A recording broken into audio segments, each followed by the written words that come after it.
Hello everyone, चर्चित मुद्दों की श्रृंखला में एक बार फिर से आप सभी का स्वागत है। लोकसभा चुनाव के दौरान फॉर्म 17 लगातार यहां पे चर्चा का विषय बना हुआ है और इसकी जानकारी साझा करने के लेकर के एक याचिका यहां पे सुप्रीम कोर्ट में दायर की गई। सुप्रीम कोर्ट के द्वारा इस मामले की यहां पे सुनवाई की गई और कल यहां अपने एक बड़े फैसले में सुप्रीम कोर्ट ने फॉर्म 17 और बूथ वाइज डेटा के अपलोड करने को लेकर के यहां पर अपने फैसले में से इनकार कर दिया है। इसका लोकसभा के चुनाव पे क्या असर पड़ सकता है, किस तरीके से यहाँ पे परिणामों को लेकर के क्या जानकारी है, आपके द्वारा जो मतदान किया जा रहा है उस पर क्या असर पड़ेगा, 5 चरणों के चुनाव के बाद क्या लास्ट के 2 चरणों में से लागू किया जा सकता था, इस मुद्दे का हम यहाँ पर विश्लेषण करेंगे।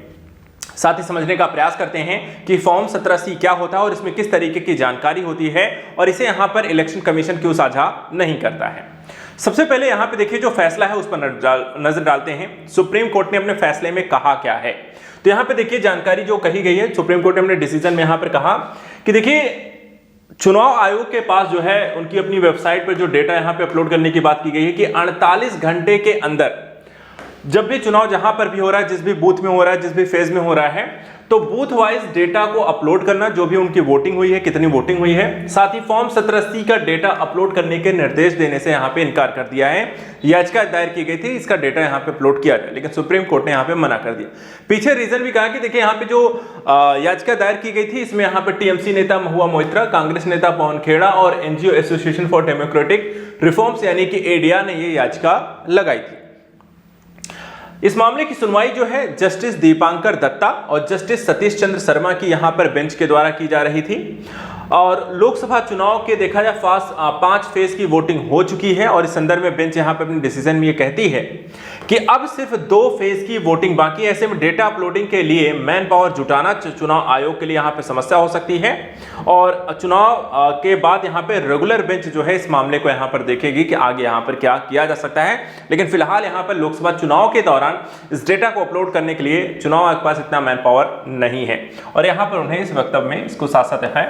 याचिका की कई बातें इसी मुद्दे पर 2019 से यहां पर पेंडिंग मुख्य याचिका जैसी है। इस याचिका को कोई भी राहत देना मुख्य याचिका में राहत देने जैसा होगा, यानी कि यहां पर कोर्ट ने यह भी कहा कि देखिए इसको लेकर के याचिकाएं पहले से भी चल रही हैं, उन याचिकाओं पे ही यहां पर फाइनल डिसीजन आएगा और वो जो चीज है रेगुलर बेंच यहां पर उसको सुनवाई करेगी और वही यहां पर फैसला देगी। फिलहाल अभी जो याचिका है उसको यहां पर इन्होंने रद्द कर दिया है, फिलहाल के लिए यहां पर इसे लागू नहीं किया जा सकता है।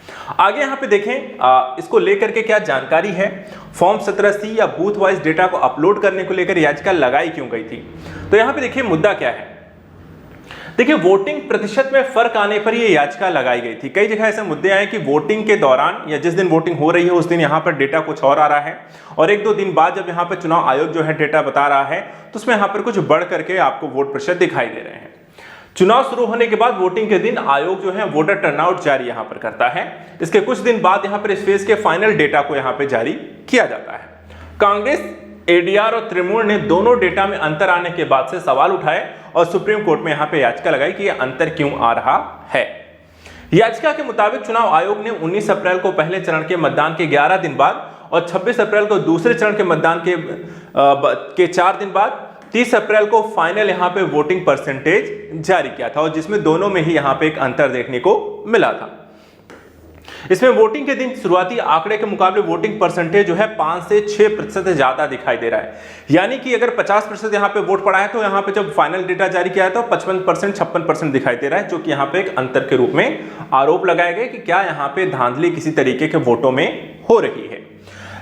चुनाव आयोग का क्या कहना है। देखिए चुनाव आयोग लगातार इस तरीके के कई जब से चुनाव शुरू हुए हैं कई तरीके, कभी आपको ईवीएम वीवीपैट को लेकर, कभी फॉर्म 17 को लेकर, कभी यहाँ पे ट्रेलिंग को लेकर, कभी यहाँ पे वेरिफिकेशन कराने को लेकर कई तरीके की याचिकाएं और किस तरह के डिसीजन यहाँ पे आ रहे हैं। चुनाव आयोग लगातार इस बारे में कहता रहा है कि देखिए इस तरह के जो दावे हैं, भ्रामक दावे हैं, निराधार हैं, संदेह पैदा किया जा रहा है। लोकसभा चुनाव की जो यहाँ पर कराने की जो क्षमता हमारी है उस पर यहाँ पे सवालिया निशान लगाया जा रहा है और एडीआर कानूनी अधिकार का दावा कर रहे हैं, लेकिन ऐसा कोई कानून नहीं है जिसके माध्यम से हम इस तरह के चीजों को यहाँ पे साझा करें।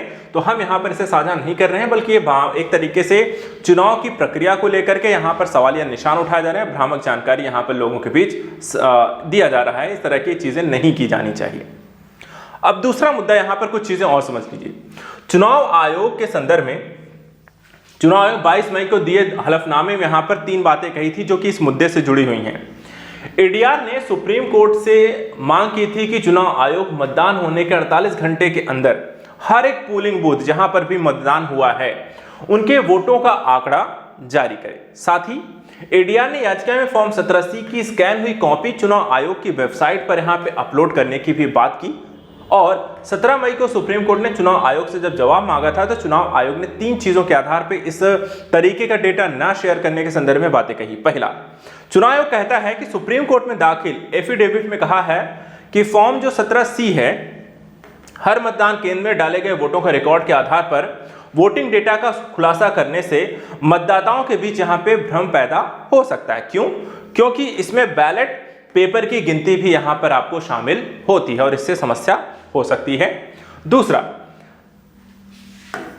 ऐसा कोई कानून नहीं जिसके आधार पर सभी मतदान केंद्रों का फाइनल वोटिंग डेटा यहां पे जारी करने के लिए आप कह सकें और फॉर्म 17C केवल पोलिंग एजेंट को दे सकते हैं, इसे किसी अन्य व्यक्ति संस्था को देने की अनुमति यहां पर नहीं है। यानी कि कोई कानून नहीं है कि हम इसे किसी के साथ साझा करें। फॉर्म 17C वह प्रमाण पत्र है जिसमें पीठासीन अधिकारी सभी प्रत्याशियों को प्रमाणित करके यहां पर देता है। तो ये संदर्भ में एक आयोग जो यहां पर अपनी जानकारी दिया है। और तीसरी जो बात यहां पे आयोग कहता है फॉर्म 17C से जुड़ी हुई कि कई बार जीत हार का अंतर नजदीकी होता है। आम वोटर फॉर्म 17C के अनुसार बूथ पर पड़े कुल वोटों और बैलेट पेपर को आसानी से यहाँ पे नहीं समझ सकते हैं और ऐसी स्थिति में इसका इस्तेमाल यहाँ पे गलत तरीके से चुनावी प्रक्रिया को कलंक लगाने के लिए किया जा सकता है, जिससे मौजूदा चुनाव में अव्यवस्था फैल सकती है और ये चुनाव के लिए यहाँ पर सही नहीं होगा। तो ये यहाँ पे जानकारी एफिडेविट में यहाँ पे चुनाव आयोग ने फॉर्म 17C के संदर्भ में यहाँ पर दी है। अब चलिए बात कर लेते हैं जो फॉर्म 17C की यहाँ पे लगातार चर्चा है, इसमें क्या क्या जानकारी होती है और इसे चुनाव आयोग क्यों साझा नहीं कर रहा है। उसने अपनी जानकारी तो यहाँ पे बता दी है। आइए बात करते हैं फॉर्म 17C की। देखिए, आसान भाषा में अगर हम कहें जो फॉर्म 17C होता है इसमें एक जानकारी होती है एक मतदान केंद्र पर कितने वोट डाले जाते हैं। चुनाव आयोग की वेबसाइट पर फॉर्म 17C यहाँ पे उपलब्ध होता है जिसमें 12 जरूरी यहाँ पे पॉइंट का दिशा निर्देश तय होते हैं। पहला, इसमें एक सीरियल नंबर होता है। इसमें ईवीएम किस सीरियल नंबर का है उसकी यहाँ पर आपको जानकारी दी हुई होती है। दूसरा, मतदान केंद्र पर मतदाताओं की कितनी संख्या है उसकी इसमें जानकारी होती है। तीसरा, 17A के तहत यहाँ पे मतदाताओं के बारे में यहाँ पे उनकी संख्या क्या है उसके बारे में यहाँ पे देखिए रजिस्टर्ड वोटर्स की संख्या क्या है उसकी जानकारी रहती है। रूल 49 के तहत हम देखें तो यहाँ पर रूल 49AM के तहत उन मतदाताओं की संख्या होती है जिन्हें वोट नहीं देने दिया गया। पांचवी जो जानकारी होती है वोटिंग मशीन में दर्ज हुए वोटों की संख्या। छठा, बैलेट पेपर्स की यहाँ पे संख्या क्या है उसकी जानकारी। सातवां, 6 पोलिंग एजेंट के यहाँ पे हस्ताक्षर होते हैं। आठवां, चुनाव अधिकारी के हस्ताक्षर। इसी फॉर्म का एक अगला हिस्सा भी होता है जिसे मतगणना वाले दिन यहाँ पर इस्तेमाल किया जाता है। 10वां, इस फॉर्म में लिखा जाता है किसी एक उम्मीदवार को कितने वोट यहां पर मिले हैं। 11, कंडक्ट ऑफ इलेक्शन रूल्स 1961 के तहत 49A और 56C के तहत चुनाव अधिकारी को फॉर्म 17C के पार्ट 1 में वोटों की जानकारी यहां पर भरनी होती है। और 12वां है चुनाव अधिकारी को ये जानकारी मतदान खत्म होने के बाद पोलिंग एजेंट्स को यहाँ पे मुहैया कराना होता है। तो इस तरीके से पूरी चुनावी प्रक्रिया में फॉर्म 17C की अपनी एक इंपॉर्टेंस है, लेकिन सुप्रीम कोर्ट ने फिलहाल लोकसभा चुनाव के दौरान इसके संदर्भ में डेटा अपलोड करने को लेकर के यहाँ पे इनकार कर दिया। इसकी आगे यहाँ पे सुनवाई जो याचिकाएं दायर की गई इससे संबंधित उस पर रेगुलर एक चुनाव के बाद यहाँ पर फिर से सुनवाई होगी और तब देखा जाएगा क्या ये फैसला पलटा जाता है या नहीं। फिलहाल आज के लिए इतना ही। नई यहाँ पर अलग अलग न्यूज़ को लेकर हम लगातार आपको यहाँ पर देते रहेंगे। फिलहाल आज के लिए इतना ही। Thank you so much and good luck.